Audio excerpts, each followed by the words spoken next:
Названные выше случаи высказывания в эфирах федеральных российских СМИ неприятных для кремлевской власти мнений единичны и, как правило, не остаются в памяти большей части зрителей, будучи раздавленными под прессом иной, угодной власти РФ информации. Совершенно иная картина, когда верная кремлевским идеям фигура оказывается на чужом поле, в атмосфере объективной, а не заказной журналистики. Один из недавних случаев – появление в эфире ток-шоу «Лицом к лицу» на канале «Аль-Джазира» российского политолога Натальи Нарочницкой. Одна из самых ярых участниц создания концепции русского мира, доверенное лицо Путина на выборах 2012 года, привыкшая комфортно себя чувствовать в срежиссированных эфирах федеральных телеканалов, на сей раз почувствовала себя в роли добычи. 67-летняя бывшая депутатка Госдумы согласилась на откровенный разговор с 36-летним британским журналистом Мехди Асаном. Такого позора Нарочницкая и вся кремлевская братья давно не испытывала. Вся программа длится 47 минут, но мы для вас выбрали ключевые ее моменты, демонстрирующие весьма интересные особенности мышления тех, для кого действия российской власти кажутся логическими и оправданными с точки зрения международного права.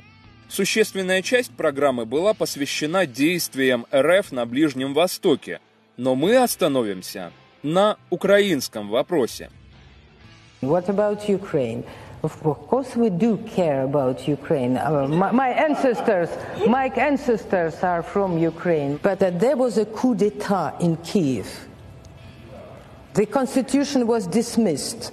Even the mandate of president went to the Speaker of Parliament, whether under constitution it should go to the Prime Minister. The Constitutional Court was dismissed. Let's assume there was a coup d'etat. There's a division of opinion on that, of course, whether it was a coup or not. Crimea was taken by the Russians, annexed in violation of international law. Most lawyers would argue. Crimea the has UN a General Assembly. referendum. And, why do you think 100 countries at the UN condemned the annexation of Crimea? 100. Only 11 countries voted with Russia. Why do you think that is? Because it's politics. Politics 10 to 1. In the 21st century.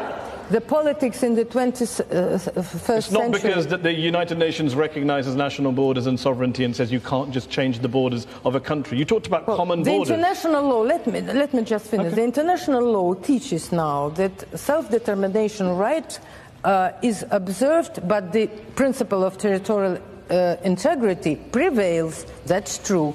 Only, but in a case when self-determination rights are combined with so-called, it's in the textbooks of international law, when the people maintain historical, linguistic, cultural and other types of so on that basis, Crimea can be independent? With the maternal state. So you support the idea that Crimea, on this, your reading of international law, Crimea had the right to leave Ukraine and be part of Russia on the basis of self-determination? I think so. Okay, so when will Russia be holding a referendum in Chechnya and in Dagestan for those places to go independent? Let them do it. You're in support of that? You're happy for Chechnya to leave the Russian Federation and become independent or join another country? They don't Seriously? want it.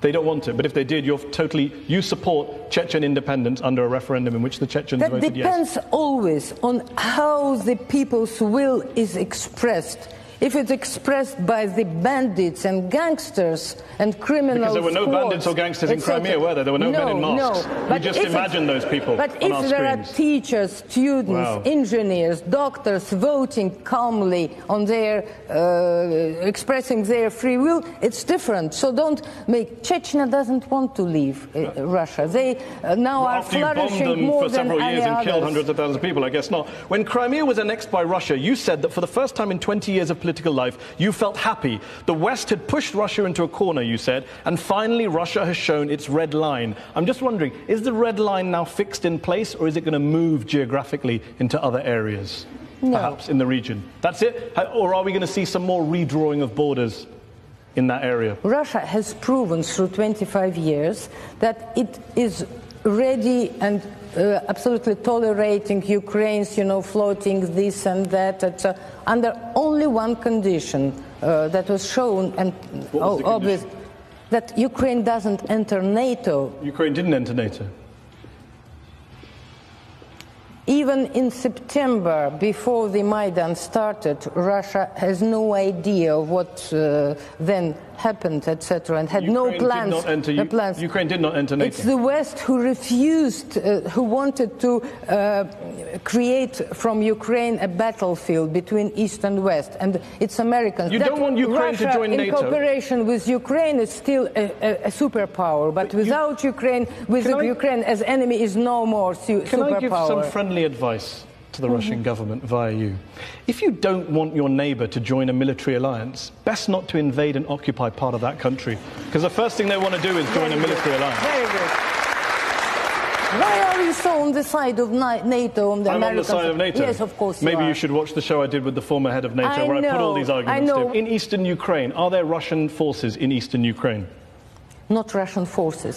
Separate Russians, yes, but not Russian forces. So it's different legally at all. So when a Russian... do you mean there are, squads on parts of the army with tanks crossing? Exactly what I'm asking. No. Okay, so when a Russian special forces soldier, Dmitry Shapnikov, tells the BBC that he and his fellow troops were in Ukraine, when captured soldier in Ukraine, Alexander Anatolovich, identifies himself as a Russian serviceman in the Russian armed forces, what were they doing there? Sightseeing? Taking a tour? It is denied. It is denied by officials. Do you agree with them? I quite agree, but I believe that there are some Russian soldiers, of course, and officers. I don't deny that. But legally, every country, when it's helping the situation according to the interest and according to the appeal, they do it legally correct. But it's not illegal for Russian soldiers to be in Ukraine, under any reading of international law. Was it legal for American specialists in all places where they have been? Was it legal for Americans to be in Iraq? No.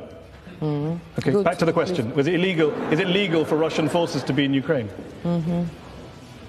There are no forces.